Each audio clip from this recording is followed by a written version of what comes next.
Je m'enivre sans fin, plus rien ne peut combler le vide des cœurs assoiffés. T'aimer, t'aimer, t'aimer encore, Jésus l'amour de ma vie.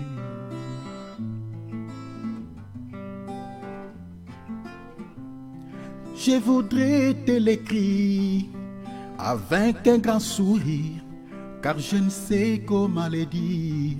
Tu es l'amour de ma vie. Non, jamais je peux me taire face à tout ce que tu sais faire.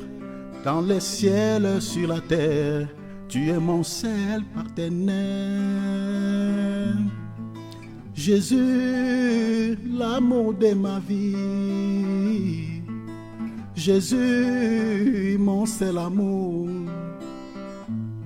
Tu as gagné, oh, tout mon cœur, tout mon cœur.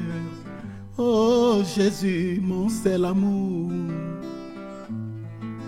Jésus, l'amour de ma vie, l'amour de ma vie. Jésus, mon seul amour. Tu as gagné, oh, tout mon cœur, tout mon cœur. Oh Jésus, mon seul amour.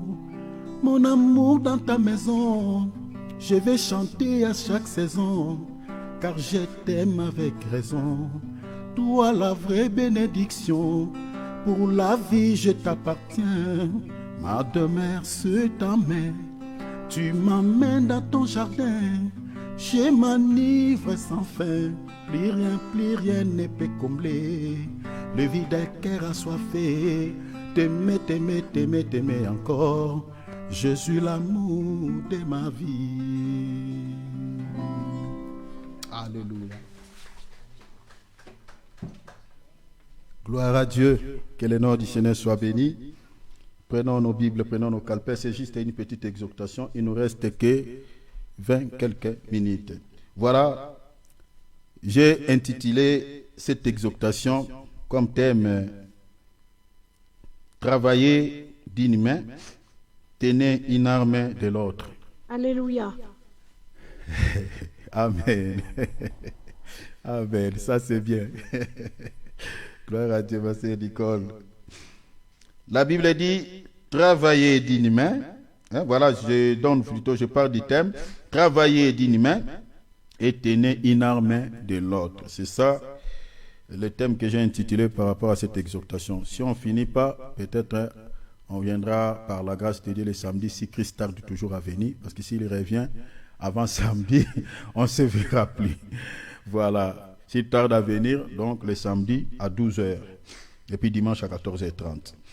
Alors, si vous connaissez les gens qui habitent à Nice, donc vous pouvez les inviter de venir se réunir avec nous via les programmes que nous vous avons envoyés par des textos.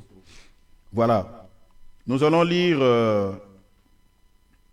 d'abord, là où j'ai tiré ce thème, le livre de Néhémie. Nous allons lire Néhémie.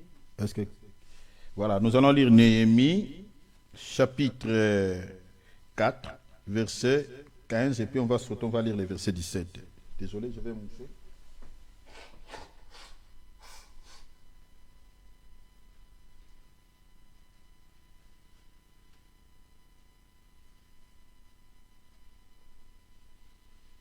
Voilà, donc je lis au nom de Jésus-Christ, Néhémie, chapitre 4e, je réitère, verset 15, et puis on va lire les versets 17. La Bible dit ceci: lorsque nos ennemis, soulignez, on parle des ennemis, nos ennemis apprirent que nous étions avertis, Dieu anéantit leurs projets, et nous retournâmes tous à la muraille, chacun à son ouvrage. Verset 17. Ceux qui baptisaient la muraille et ceux qui portaient ou chargeaient les fardeaux travaillaient d'une main et tenaient une arme de l'autre. Voilà pourquoi c'est ici que je tuerai notre thème. Donc, travailler d'une main et tenez une arme de l'autre. Vous devez comprendre que le travail, c'est une source de bénédiction dans nos vies. Le travail. Parce qu'il y a certaines personnes qui sont spécialistes de demander à Dieu, Seigneur, bénis-moi, bénis-moi, bénis-moi. Mais ils demandent la bénédiction à Dieu, mais ils ne travaillent pas. Par quel mécanisme Dieu va te bénir? Tu veux que le Seigneur te bénisse, il va te bénir comment? Parce que Dieu ne va pas recréer encore de nouvelles choses. Dieu a tout créé. Il a mis tout à notre bénédiction. Donc si tu veux être béni, ne restez pas seulement dans ta chambre ou dans ta maison en train de prier, Seigneur, donne-moi le travail. Après avoir terminé à prier, il faut maintenant faire quoi? Sortir. Aller chercher du travail. Parce que le travail, c'est une source de bénédiction. C'est-à-dire, c'est par le travail que le Seigneur te bénira. C'est ça. Mais si tu ne travailles pas, tu croises les bras, tu restes à prier, la main ne tombera pas. Voilà. C'est-à-dire, tu attendras beaucoup, tu attendras longtemps et tu vas attraper Dieu menteur. Plutôt, quand tu demandes la bénédiction, tu peux aussi demander à Dieu de te donner un travail ou un bon travail, au fait, auquel tu n'auras pas des ennuis. Parce qu'il y a certains travails, mais bien aimé, c'est tellement pénible, voilà, ça crée tellement de soucis, des ennuis, voilà. Mais tu demandes à Dieu quand même un travail auquel tu vas travailler, bien que tout travail c'est toujours pénible, mais un travail, voilà, auquel où tu vas te sentir à l'aise, ça va s'adapter, qui va s'adapter à toi. Voilà, le travail c'est une source de bénédiction dans nos vies. Dieu lui-même est un travailleur. Dieu, il a travaillé. Vous connaissez déjà comment est-ce que Dieu a travaillé, commençant par Genèse 1. Si vous lisez tout le chapitre de la Genèse, vous allez voir comment est-ce que Dieu a bossé. Dieu est un bosseur. Notre Dieu n'est pas fainéant. La Bible a dit, le paresseux ne retue pas son gibier, mais le précieux trésor d'un homme, c'est quoi? C'est l'activité. Il faut toujours dans la vie avoir une activité. Tu es chrétien, avoir une activité. Parce que c'est là où tu verras la main de Dieu. Mais si tu n'as rien, tu n'as pas une activité, tu n'as pas un travail, par quel mécanisme Dieu va te bénir? Dieu lui-même est un travailleur. Dieu, notre Dieu, il a bossé. Ça, c'est très important. C'est très important. Et quand tu demandes le travail, demande aussi à Dieu d'être en forme, à bonne santé. Parce qu'il y a d'autres personnes qui ont trouvé un bon boulot, un bon travail, ça lui paye tellement bien, mais c'est la santé qui devient un obstacle. Voilà. Il est tout le temps malade, il est tout le temps... voilà. Donc, quand on demande à Dieu le travail, tu demandes aussi à Dieu d'être en forme. Moi, je me rappelle, Dieu m'avait donné un travail dans un pays. J'étais avant de venir ici. Et le travail là, c'était un travail tellement pénible. On nous payait à fonction des heures auxquelles tu travailles. Donc si tu veux travailler tous les jours, 24 heures sur 24, 24 heures sur 24, c'est toi. Tellement les salaires étaient maigres, on nous payait par heure, c'était tellement maigre. Donc, pour pouvoir avoir vraiment un bon salaire, voilà, au fin du mois, donc il faut travailler dur. Alors, il n'y avait pas d'autres alternatives. Bon, c'est le travail qu'un bien-aimé m'avait donné. Moi aussi, j'ai amené d'autres bien-aimés là-bas. Mais il y a un bien-aimé que j'avais amené là-bas. Il était costaud plus que moi. Mais il était inapte, en quelque sorte. Il a travaillé que 3 jours et il commence à pleurer les dos. Les dos ne fonctionnaient plus. Bon, malheureusement, les bien-aimés aussi étaient dans l'impudicité. Moi, j'ai dit, mais tu fais sortir l'énergie tout le temps dans l'impudicité avec les femmes et tu viens faire un travail dur encore. Donc, on était des officiants, voilà. On enlevait des assiettes, voilà. tout ça, quand les gens mangent. Vous connaissez déjà les assiettes là où on mélange un peu de salade, un peu de maïs, tout ça. Ces assiettes-là pèsent. Maintenant, il faut mettre ça dans un bassin. Et il n'y avait pas l'ascenseur dans ces restaurants. Il y avait 3 niveaux. Et là où on faisait la vaisselle, c'était dans le 3e étage. Donc il faut monter l'escalier avec tous ces assiettes dedans dans ces bassins. Alors il faut avoir des muscles. C'est là où moi j'avais repris même les sports. Je commence à faire un peu de pompage. Mais j'ai dit, c'est le seul travail que Dieu m'a donné. Mais qu'est-ce que je veux faire? J'ai repris les sports. Je commence à faire des sports, un peu de pompage, pour avoir un peu de l'énergie. Je ne me tenais pas seulement, contactais pas seulement Dieu, donne-moi la force. Je priais bien évidemment que le Seigneur me donne la santé. Il m'avait aussi donné la bonne santé. Je ne suis jamais tombé malade. Donc, mais je faisais aussi un peu de fitness. C'est important aussi pour la santé. Parce qu'il y a des chrétiens aujourd'hui qui négligent tout au nom de Jésus. Oh non, tu ne peux pas faire de fitness. Non, tu peux faire un tout petit peu de sport.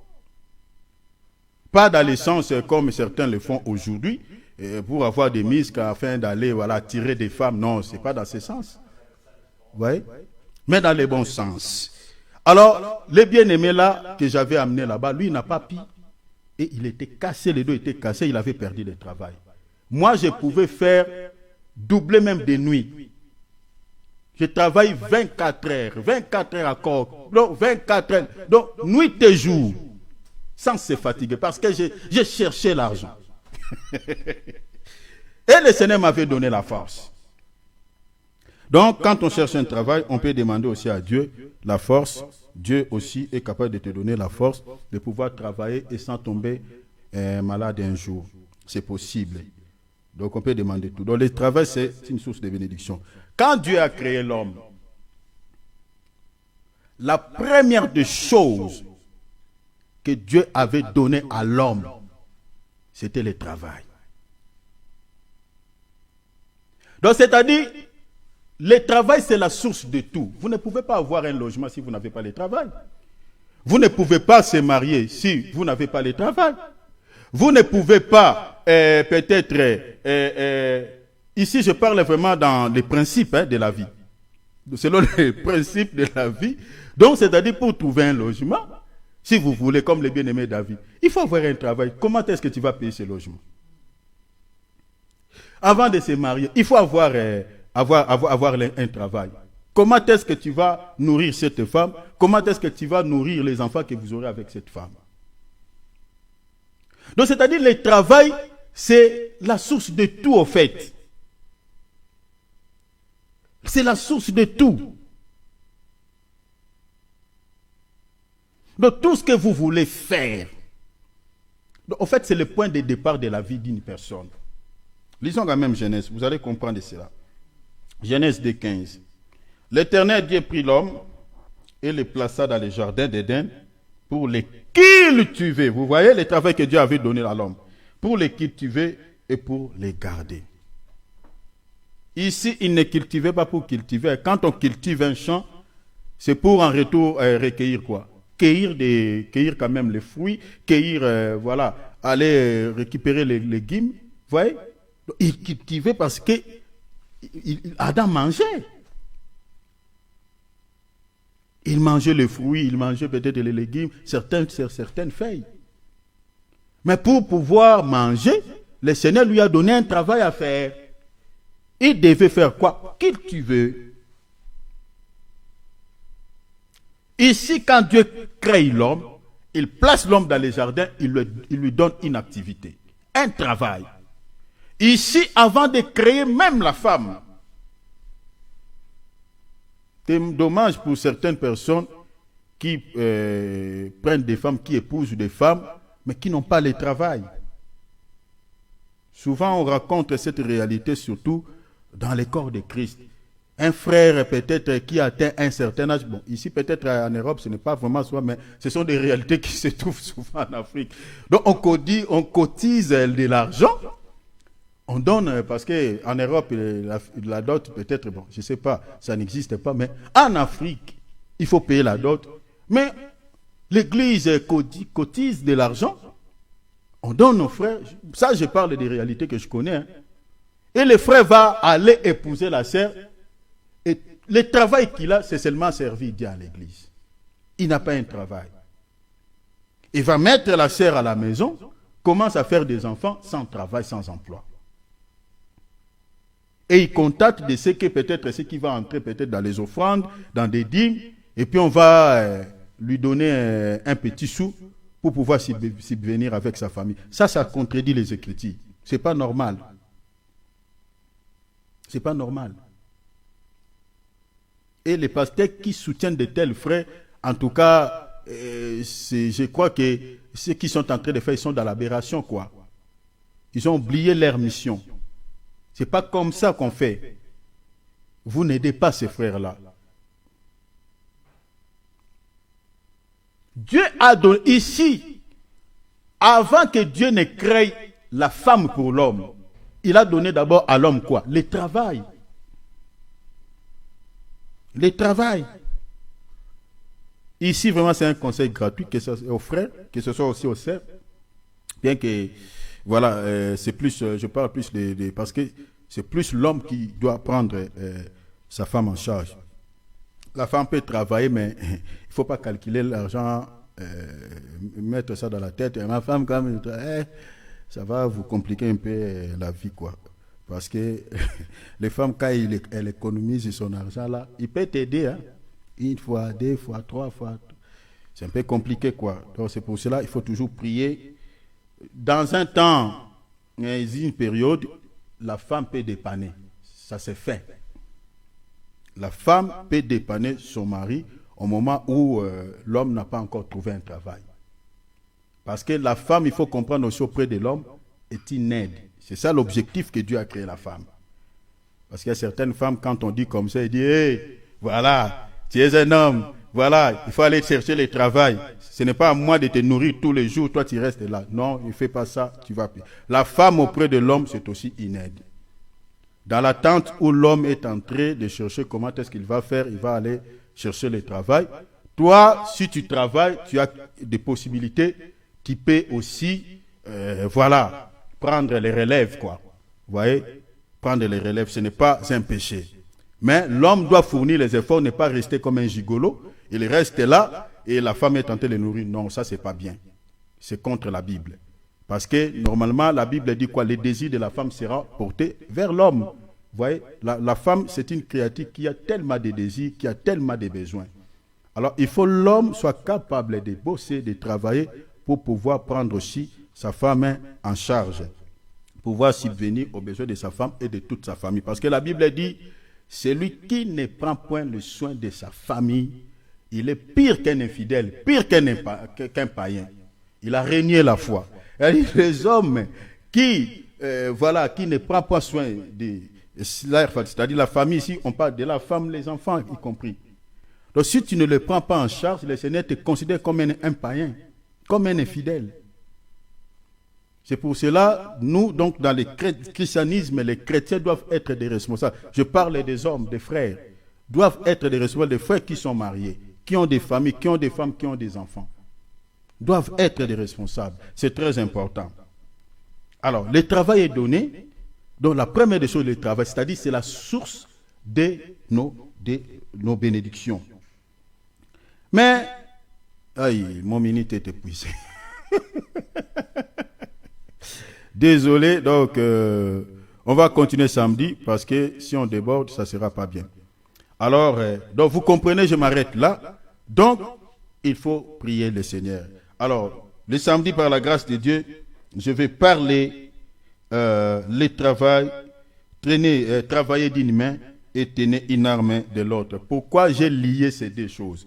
J'expliquerai le travail, c'est-à-dire dans une main, et l'arme dans l'autre main. J'expliquerai cela parce que ici, je ne suis que dans l'introduction. Donc, par la grâce de Dieu, le samedi, si Dieu le veut, donc on reviendra encore pour pouvoir développer cette exhortation. Sinon, le Seigneur de gloire nous bénisse. Prions, chers enfants de Dieu. Alléluia. Père, nous te rendons grâce. Nous te bénissons pour le temps que, Seigneur, tu nous as donné. Seigneur, merci. Merci infiniment, Père éternel. nous avons passé un bon moment dans ta présence. Père, étant que ton serviteur, la Bible dit, tu es derrière les paroles de tes serviteurs pour l'accomplir. Je bénis ton peuple. Je bénis ton peuple au nom de Jésus. Soyez tous bénis. Que le Seigneur vous soit favorable en toutes choses. Les domaines qui ne marchent pas, les domaines qui ne bougent pas, par l'Esprit de Dieu qui est là, commence maintenant à bouger. Que le Saint-Esprit redonne la vie à ces domaines, peu importe, à ces domaines de marcher, de bouger, de se mouvoir, de commencer à marcher, au nom de Jésus-Christ. Je prie pour ceux qui sont malades, que le Seigneur vous guérisse. Et j'ordonne à cette maladie, peu importe ton nom, je t'ordonne au nom de Jésus de quitter ce corps, c'est le temple du Saint-Esprit. Quitte, pars au nom de Jésus.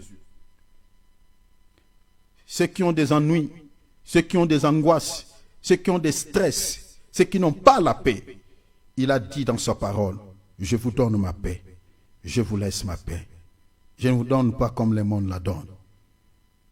La paix de Dieu qui surpasse toute intelligence, garde vos cœurs. Soit votre partage maintenant. Je le déclare tant que son serviteur. Reçois la paix de Dieu. Reçois la paix intérieure. Reçois la paix. Ces angoisses se dissipent. Ces stress partent. Au nom de Jésus.